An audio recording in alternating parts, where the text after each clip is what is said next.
Welcome to Legal Seafoods in Boca Raton. My name is Chef Jeff Tenner, and today we're going to be making one of our iconic dishes, New England Clam Chowder. So why don't you join me in the kitchen so we can get started. The first ingredient are our clams. Today we'll be using little neck clams. We have salt pork, Spanish onion, potato, garlic, a little bit of flour, salt, cracked black pepper. We have light cream, fish stock, and white wine.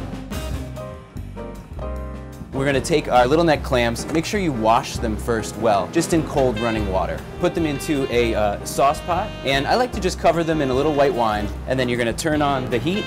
You're just going to cover this and let them steam until all the clams are open. While our clams are steaming, we're going to start the base for the chowder. The first ingredient we're going to add to the pot is our salt pork. We chose to use salt pork today instead of bacon so that we don't add that smoky flavor to the chowder. So once enough of that fat has been released from the pan, we're going to add a little bit of garlic. We want to keep it on a moderate heat. I can smell that garlic. So at this point, we're going to add our onions. Go ahead and give that a stir. And while that's cooking, I'm going to check on my clams to see how they're doing. As you can see, they've all begun to open. We're going to take our clams off the heat, and we're going to move them over by our cutting board, where in a few minutes we're going to pull the meat out of the shell and chop those for our chowder. Before I chop these clams, I'm going to take the liquid that's in the base of this pot, and I'm just going to pour it into something to reserve it for later.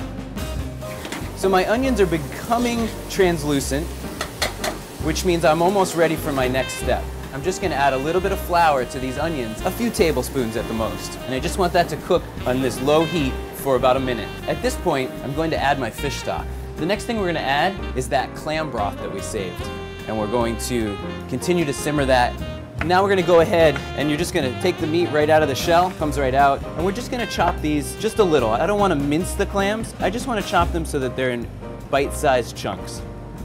Back at our saucepan, we're going to add our light cream to this. Now let that light cream come up to just a simmer. This is the point when we're going to add our potatoes to the chowder. Let it simmer for a few more minutes. So this is the point when we're going to add our clams. Before you go adding salt to this chowder, you're going to taste the chowder. Based on the flavor of that broth, all I'm going to add is a little bit of cracked black pepper.